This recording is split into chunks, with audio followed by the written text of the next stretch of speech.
शनि प्रदोष का व्रत संतान प्राप्ति के लिए बहुत ही शुभ व्रत माना जाता है। शनिवार के दिन अगर प्रदोष पड़ता है तो इसकी महिमा और भी ज़्यादा बढ़ जाती है।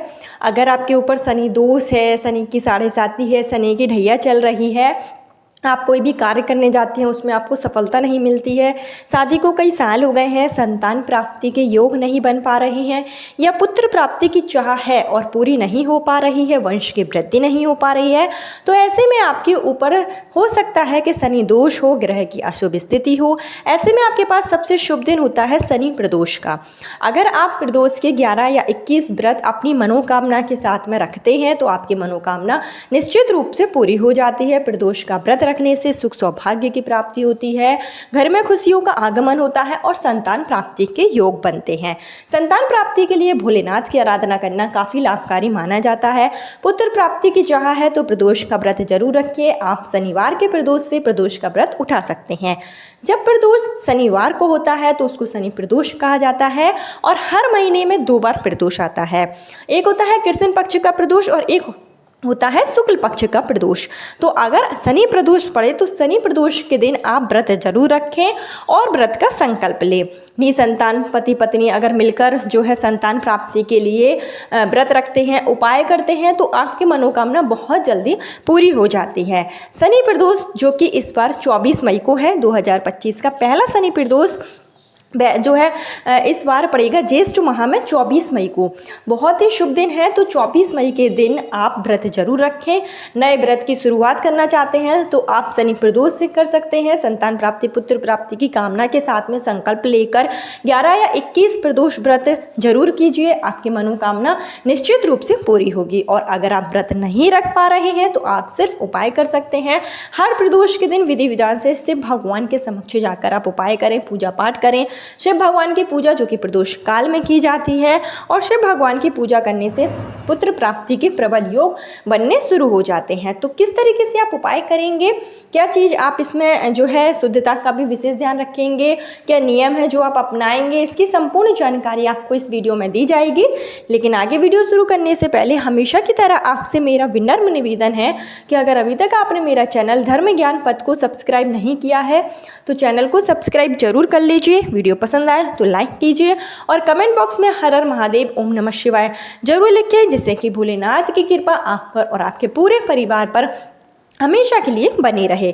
तो इस वीडियो में मैं आपको 2 उपाय बताऊंगी जो आपको सरल लगे और जो आप कर सकें। तो आप दोनों अगर चाहें तो दोनों ही उपाय कर सकते हैं, या 2 में से अगर आप एक भी उपाय कर लेते हैं तो आपके ऊपर भोलेनाथ के साथ साथ शनिदेव की भी कृपा होगी और शनिदेव की जो है कुदृष्टि होगी, उसका प्रभाव आप पर कम हो जाएगा।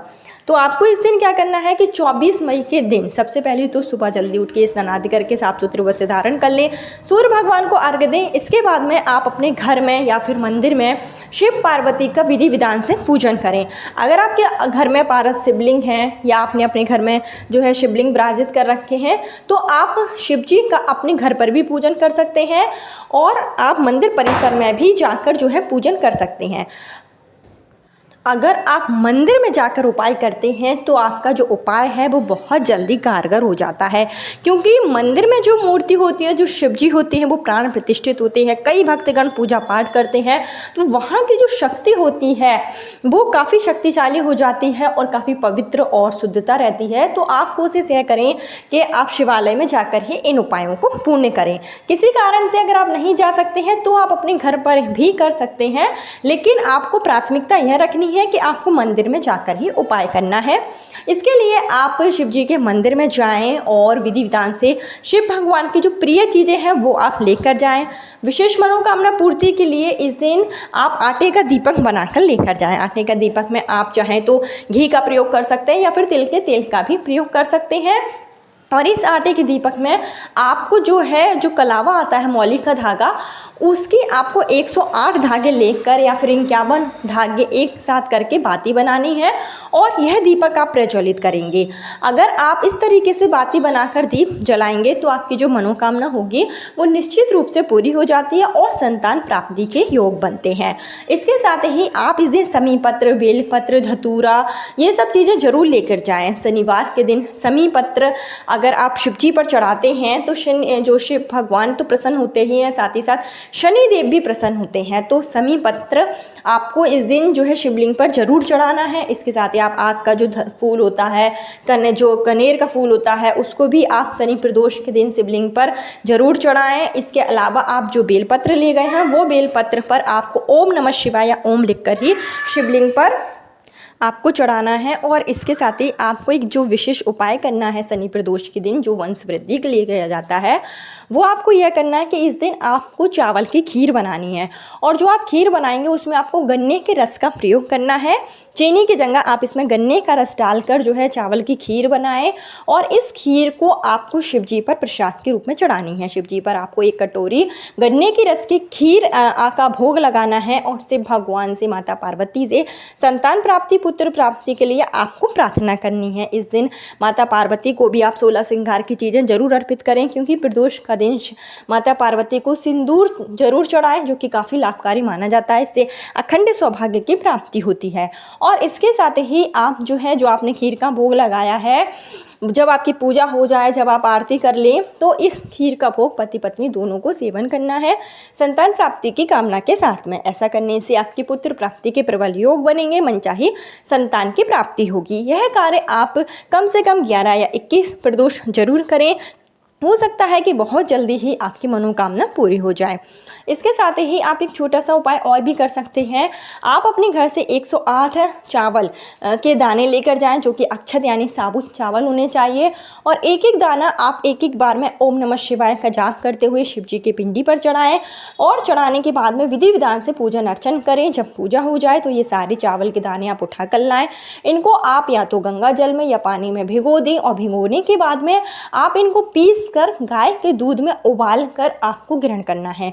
जो भी महिलाएं हैं जिनको संतान प्राप्ति में परेशानी आ रही है, घरों में किसी तरीके की बीमारी है या कोई परेशानी है, तो आप प्रदोष के दिन, प्रदोष काल में चावल का यह उपाय जरूर करें। यह उपाय काफ़ी लाभकारी होता है। और पुत्र प्राप्ति के लिए शिव जी पर चढ़े हुए चावल अगर आप ग्रहण करते हैं गाय के दूध के साथ, तो इससे आपकी मनोकामना बहुत जल्दी पूरी होगी। इसके साथ ही शनिवार का दिन है, शनिदेव के मंदिर में भी जाकर सरसों के तेल का दीप प्रज्वलित करें और शनिदेव के मंदिर में जाकर शनि चालीसा का पाठ करें। पीपल के पेड़ में भी आपको शनिवार के दिन शनि चालीसा का पाठ करें, 7 बार पीपल के पेड़ की परिक्रमा करें। ऐसा करने से शनिदेव प्रसन्न होंगे और आपके ऊपर जो भी शनि की जो कुदृष्टि होगी उसका प्रभाव कम हो जाएगा।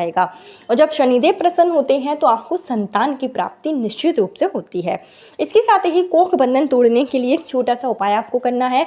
अगर आपको ऐसा लगता है कि आप शारीरिक दृष्टि से स्वस्थ हैं, कोई भी आपको परेशानी नहीं है, उसके बावजूद भी संतान प्राप्ति के योग नहीं बन पा रहे हैं, तो हो सकता है किसी ने आपका कोख बंधन कर रखा हो। इसके लिए एक बहुत ही साधारण सा उपाय है।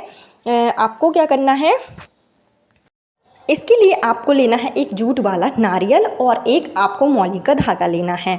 इस नारियल के ऊपर आपको 13 बार, क्योंकि त्रयोदशी तिथि है तो आपको 13 बार इस नारियल के ऊपर आपको अपनी मनोकामना बोलते हुए जो है नारियल अच्छे से लपेट देना है।